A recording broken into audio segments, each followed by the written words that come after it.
तो फ्रेंड्स, सबको जय मसीह की। एक बार फिर से हम हाजिर हैं अपने यूट्यूब चैनल सत्य केवल एक में।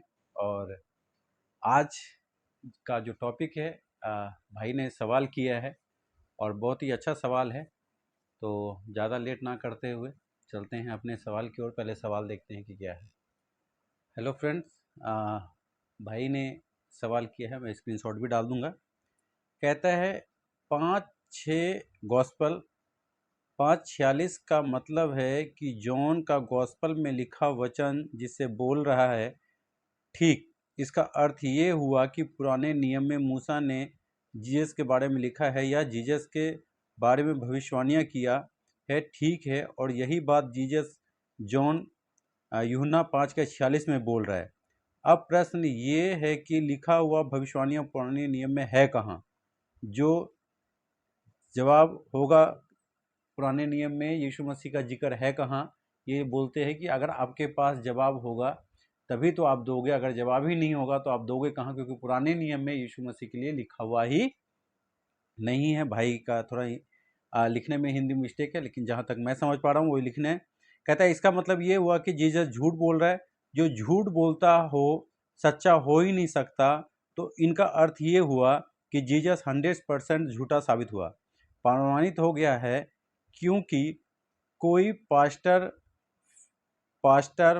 ने यह बात बताई है। अब ऐसा 100% झूठा परमेश्वर पर विश्वास करके क्या पाओगे? सोचो।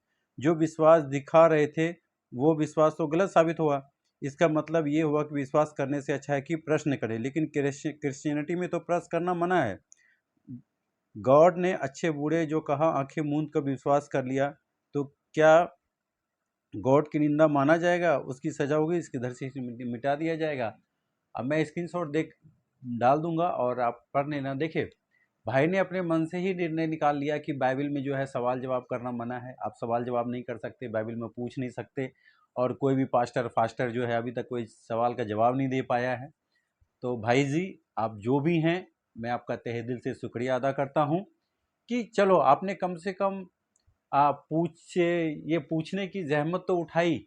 चलो आपके अंदर ये जिज्ञासा तो हुई, और हम चाहते हैं कि आपके अंदर जो जिज्ञासा हुई, इस जिज्ञासा को शांत करना जाए। और शांत करने से पहले मैं आपको एक चीज़ बताना चाहूँगा कि प्लीज़ आप कोई भी मैटर उठाने से पहले या कोई भी सवाल जवाब करने से पहले एक बार बाइबल को जरूर पढ़ लें। ऐसा ना हो कि किसी ने कुछ कहा और आपने उसको लेके रीड करके और अपने मन से ही लिख दिया। क्या आपने कभी बाइबल पढ़ने की जहमत की? क्या आपने बाइबल कभी पढ़ने की कोशिश की कि बाइबल में क्या लिखा हुआ है और क्या नहीं लिखा हुआ?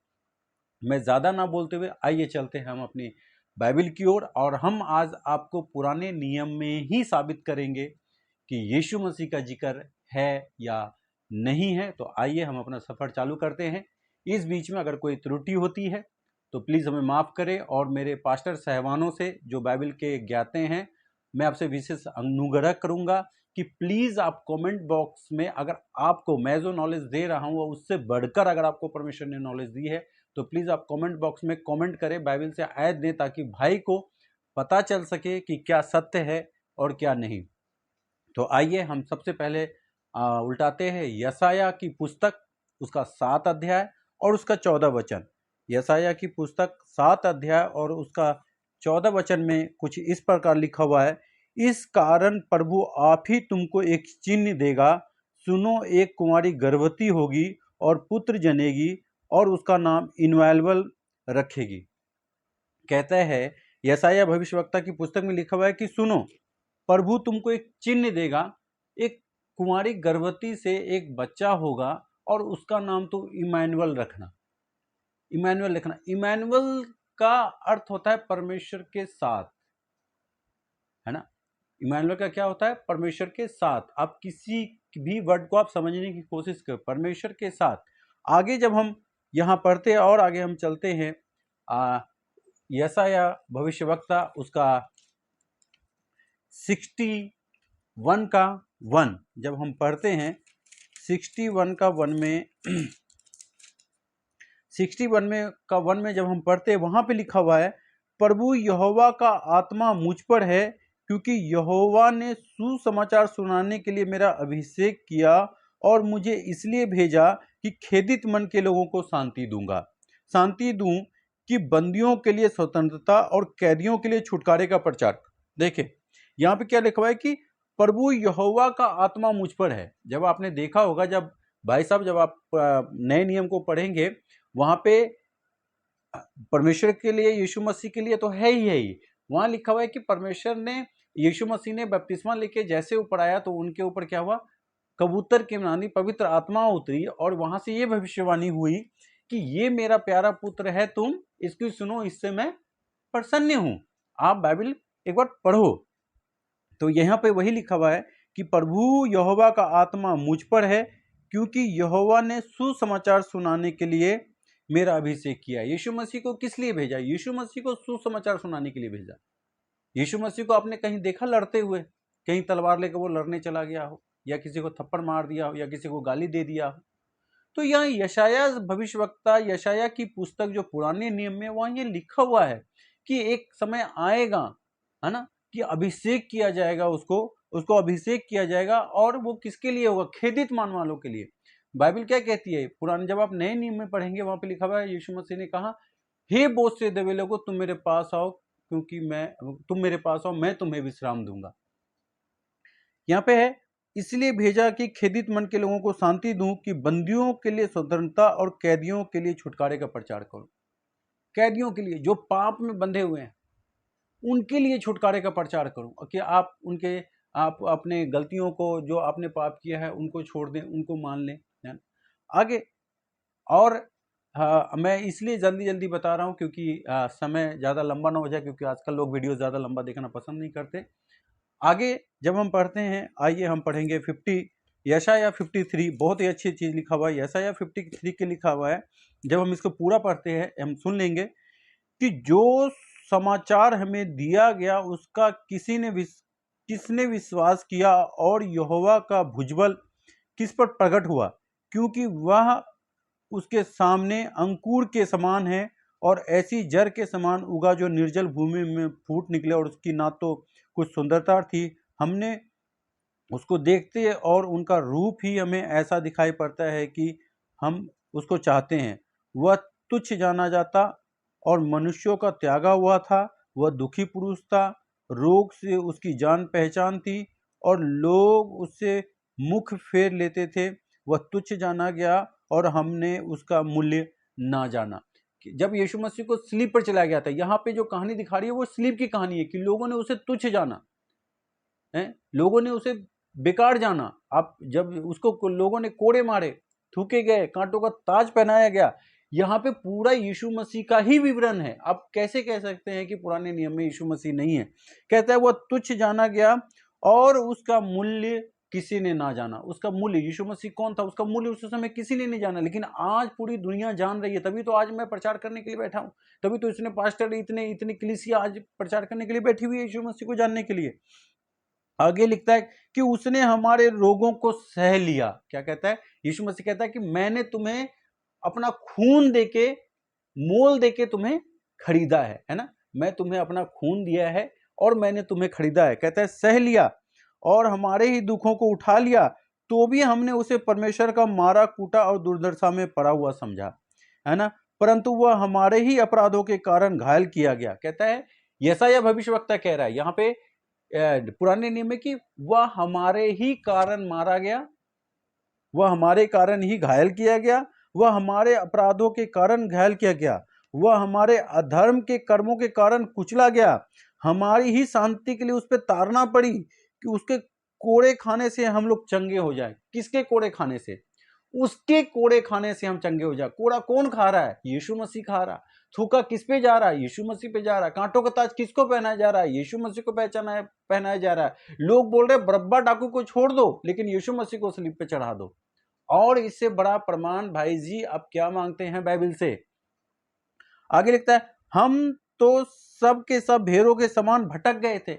यीशु मसीह कहता है, मैं खोई हुई भेड़ों को खोजने के लिए आया हूं। हम सब तो भेड़ों के समान भटक गए थे, और हम जानते कि यीशु मसीह ने हम सबको भेड़ कह के संबोधित किया है। हम में से हर एक ने अपना अपना मार्ग लिया और यहोवा ने हम सबों को अधर्म का बोझ उसी पर लाद दिया। कहता है हमने अपना अपना धर्म, हमने अपना अपना मत ले लिया, लेकिन हमारे कर्मों का, हमारे गुनाहों का जो अधर्म है उसने यीशु मसीह पर डाल दिया, ताकि वो हमारे लिए मारा जाए, गाड़ा जाए और तीसरे दिन जी उठे और हम उसके अनुयायी बने। कहता है वह सताया गया तो भी वह सहता रहा, वो सताया गया तो भी वह सहता रहा, उप तक नहीं किया, बोला हे पिता इसे माफ कर, ये नहीं जानते कि क्या कर रहे और अपना मुंह ना खोला। जिस प्रकार भेड़ वध होने के समय और भेड़े ऊन कतरने के समय चुपचाप शांत रहते हैं, वैसे भी उसने अपना मुंह ना खोला है। कहता है उस समय उसने अपना मुंह ना खोला, यीशु मसीह ने अपना मुंह नहीं खोला, उसने ये नहीं कहा कि तू मुझे छोड़ दे, मुझे माफी मांग, ऐसा कुछ नहीं है। कहता है अत्याचार करके और दोष लगाकर उसे ले गए, उस समय के लोगों में से किसी ने उस पर ध्यान नहीं दिया, वह जीवितों को बीच में से उठा लिया गया। कहता है वह जीवितों के बीच में से उठा लिया गया, मेरे ही लोगों के अपराधों के कारण उस पर मार पड़ी, उसकी कब्र भी दुष्टों के संग ठहराई गई, मृत्यु के समय वह धनवान का संगी हुआ, यद्यपि उसने अपने किसी प्रकार का उपद्रव ना किया और ना उसके मुंह से कभी छल की बात नहीं निकली थी, तो भी यहोवा को वही भाया कि उसे कुचले, उसने उसके रोगों को कर दिया। जब वह अपना प्राण दोष बलि करे तब वह अपना वंश देख पाएगा, वह बहुत दिनों तक जीवित रहेगा, उसके हाथ से यहोवा की इच्छा पूरी हो जाएगी, है ना।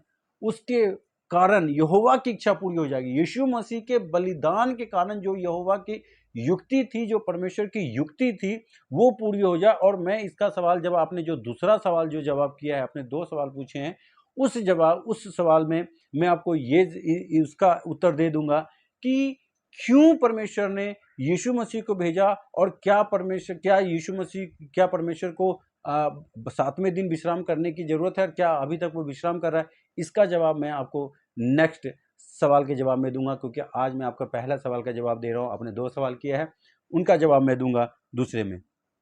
तब कहता है वह अपने प्राणों को दुख उठाकर उसे देखेगा और तृप्त होगा, अपने ज्ञान के द्वारा मेरा धर्मी दास बहुतेरे धर्मी ठहराया जाएगा, उनके अधर्म के कामों का बोझ आप उठा लेगा।